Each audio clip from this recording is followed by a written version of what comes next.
Welcome back. Today we're diving into a deeply transformative era for British literature, the period right after the Second World War, from 1945 all the way to 1990. I'm joined by our resident literature expert to really break this down. Thanks for having me.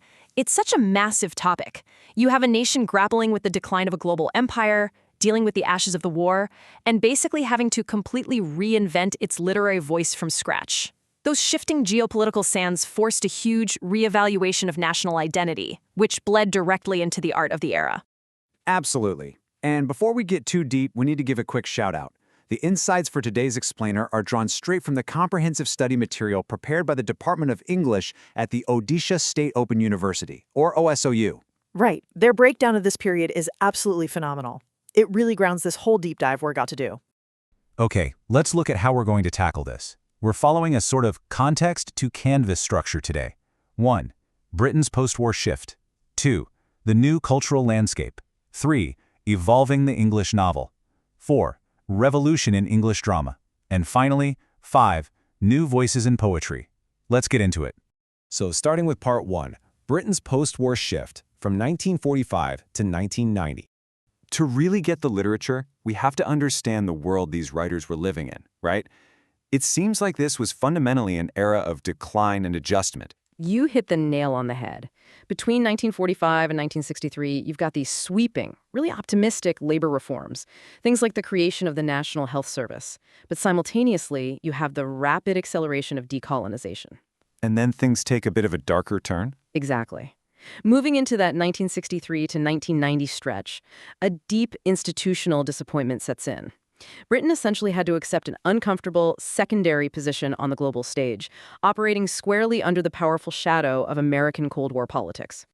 Which brings us perfectly to part 2, the new cultural landscape. Right. So this loss of geopolitical dominance didn't just redraw the maps, it completely reshaped the cultural canvas. What's really interesting here is how much literature was suddenly democratized. We saw the intensive commercialization of mass-market paperbacks, for one. Plus, university English departments started wielding huge influence, introducing new analytical frameworks. And what about TV? Didn't people think that was going to kill the novel? Oh, absolutely. But instead of killing it, the explosion of audiovisual media actually pushed writers to adapt and experiment even more. But I'd argue the single most transformative shift was the growth of women and post-colonial writers. You see images of iconic writers like Doris Lessing and Salman Rushdie popping up everywhere. They brought incredibly fresh, nuanced perspectives on identity and power that had just been completely sidelined before. All right, let's move on to part 3 and look at our first specific medium, evolving the English novel. You know, writers right after the war were actually a bit hesitant to fully adopt the radical fragmentation of the pre-war modernists. They really needed to make sense of their new, grounded reality first. And the novel took two massive, totally diverging paths to do that. Okay, what were the two paths? On one side, you had this massive explosion of epic fantasy, writers like J.R.R. Tolkien and Mervyn Peake. They used these sweeping, fantastical worlds to explore deep historical trauma and the psychological scars left by the war. And the other side? The exact opposite, long-form realism. Authors like Anthony Powell and C.P. Snow use these extended, multi-volume chronicles to meticulously delve into contemporary life and the slow march of historical change. It's like two entirely different coping mechanisms for a changing world. That makes so much sense. Okay, on to part 4, Revolution in English drama. Now, while the novel took a minute to find its footing, the stage saw an incredibly abrupt, explosive overhaul.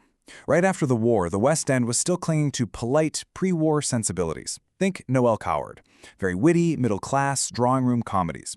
Well-crafted, sure, but completely detached from the gritty reality of actual post-war life. So what broke that polite silence? The Angry Young Men. In 1956, John Osborne's play Look Back in Anger premiered, and it literally shattered the status quo. It was raw, it was frustrated, it was aggressively anti-establishment. It dragged working-class realism kicking and screaming directly into the theatrical spotlight. But this theatrical revolution wasn't just about class, was it? Not at all. It was about dismantling traditional hierarchies across the board. Women playwrights gained crucial recognition and brought entirely new dimensions to the stage. Carol Churchill is a fantastic example here. Her focus was squarely on power, gender, and social justice. She didn't just change what was being talked about, she changed how it was talked about. Her structural experimentation and the way she challenged traditional roles were a real game changer. Amazing. Let's jump to our final section, Part 5, New Voices in Poetry. So poetry naturally occupies a narrower commercial space than novels or plays, but it was absolutely the battleground for a linguistic revolution.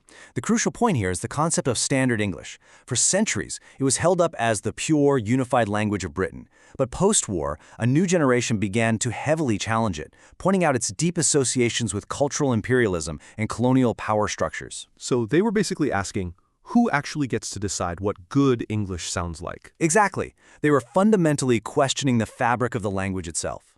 And I think this quote we have here really captures the essence of that movement perfectly. These varieties, whether regional dialects or the idiosyncratic speech patterns of non-native speakers, should hold an equal place in the poetic tradition. Yes, that is absolutely crucial. Elevating those varieties wasn't just a fun stylistic choice.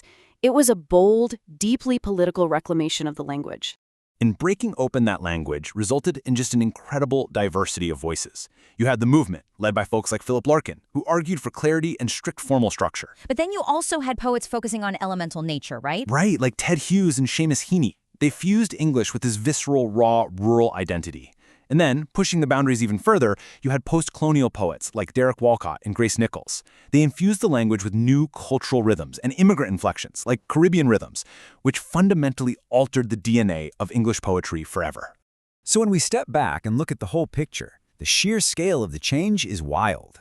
It really is. The breakdown of Britain's old geopolitical and societal hierarchies birthed a dynamic, fragmented, and universally reflective literature that truly confronted 20th century realities.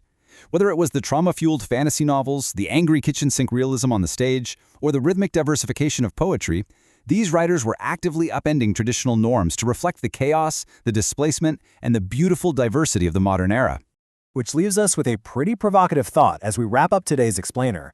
We've seen how the rise of marginalized voices and the advent of TV forced a massive literary revolution in the 20th century. So, looking at our world right now, how might the blending of today's marginalized voices and immersive digital media shape the next great literary era? It's a fascinating question for sure. Keep thinking about it, keep reading, and we'll see you in the next explainer.